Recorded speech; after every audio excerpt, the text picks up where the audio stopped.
Man, I am still riding high after that last video I just posted. If you haven't seen it, I'll put a link down in the description below.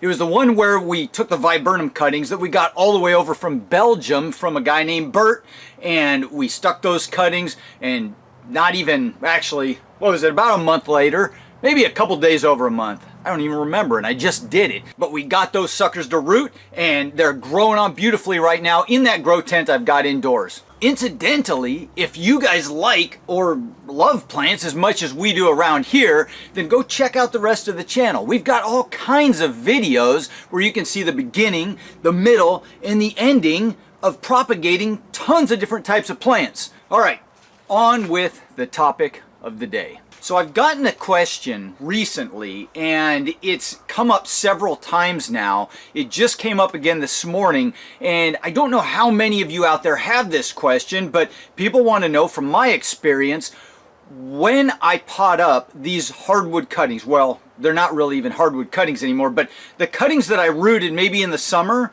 or the winter before that I let grow on through the summer, and now they've gone dormant in pots, when do I choose to pot them up?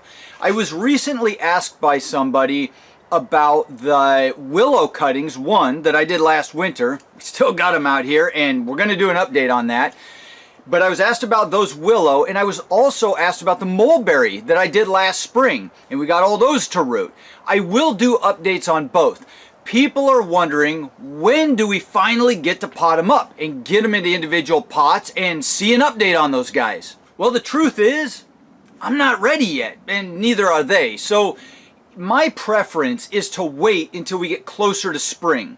And the reason for that is, I want to make sure that we're not disturbing those roots in the middle of winter while they're dormant. Here's why. When you disturb the roots in the middle of the dormant period, you have to then repot them into a new medium.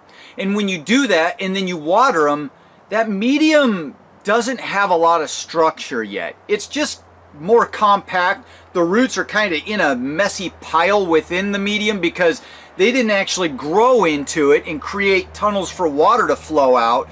They just got put into it when you up-pot them. And now you've got many more months to go with them just sitting in this soupy mess while dormant.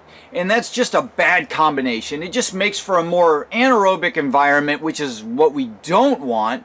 And they're not going to actually be growing and actively creating more roots in that pot. They're just going to sit there for quite a while doing nothing until the weather warms up. I've actually lost rhododendrons and other plants when I tried to do things that way, where I up-potted them too early in the winter. They just sat in a soupy mess and then rotted.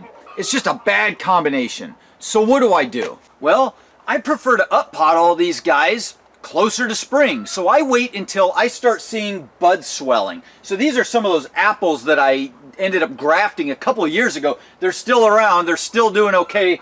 They're still in small 2-gallon pots. I really need to do something with them, but I wait until I see their buds start to swell, and I know that we're headed into warmer weather and typically are not going to get another frost. Usually around here, that ends up being, I would say, probably April, although sometimes that can be a little bit early. May's a good time. I generally do things like that in April though. Sometimes I've done it in March, but still it's pretty cold around here and it's not going to wake up and start growing for another month or so. If you guys live in a colder climate, that might be detrimental because some of you don't see warmer weather and root growth and plant growth until May, June time frame. So why does slowing down, waiting, and being patient, and then up-potting these guys a little bit later in the winter, early spring, benefit the plants so much more? Well, it goes back to what I originally said.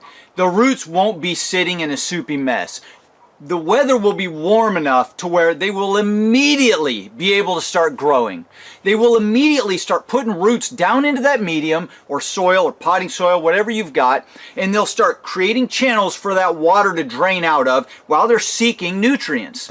And then they'll also be putting on top growth, green leaves, and those will help absorb more moisture. And so it all works together very well headed into spring, and then you've got all summer long for these plants to just grow and thrive like crazy and get established in their new pots. So I hope that answers that question. I have gotten it a lot lately, and I thought I need to make a little video about this. So I wouldn't, if you guys have rooted cuttings that you started last spring or summer and they're just sitting in maybe a pot with a whole bunch of them in one pot, or they're even in individual little cups, I wouldn't worry about up-potting them all right now in the dead of winter while they're dormant.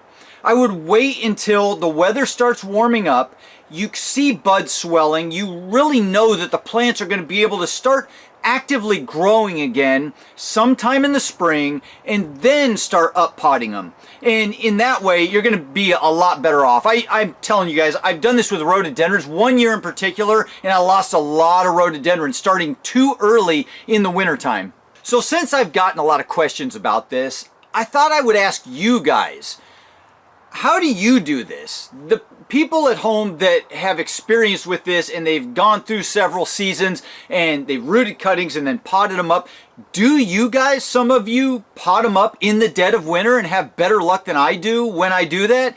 Do you have a different experience? I'd love to hear about it. I always like hearing what other people are doing, if it's working for them, how it's working for them. Just let me know in the comments down below, and you know I'll answer them. So that's really all I got for you today. I hope you guys enjoyed this one. I hope you learned something. I hope that this little bit of advice that I'm giving in the way that I do things will help you moving forward, and you will be able to hold on to those cuttings that you got rooted last summer or spring or even last winter, like those willow we got behind me. I hope you guys have a fantastic week. Check it out. Look at this behind me. I got sun in the hoop house, man. It is starting to get nice around here. I always love this time of year because it's getting towards the end of January. Valentine's Day is coming soon. That means it's time to start thinking about fertilizing landscape plants out there. We're getting into warmer days. We're getting into longer days. I'm going to start seeing all these little bulbs sprouting up everywhere. Are you guys as excited as I am? I mean, I can't stand it this time of year. Anyway, can you see by the perma smile? I hope you guys have a fantastic week. I hope you're seeing some bulbs popping up, and I'll see you in the next video. Adios.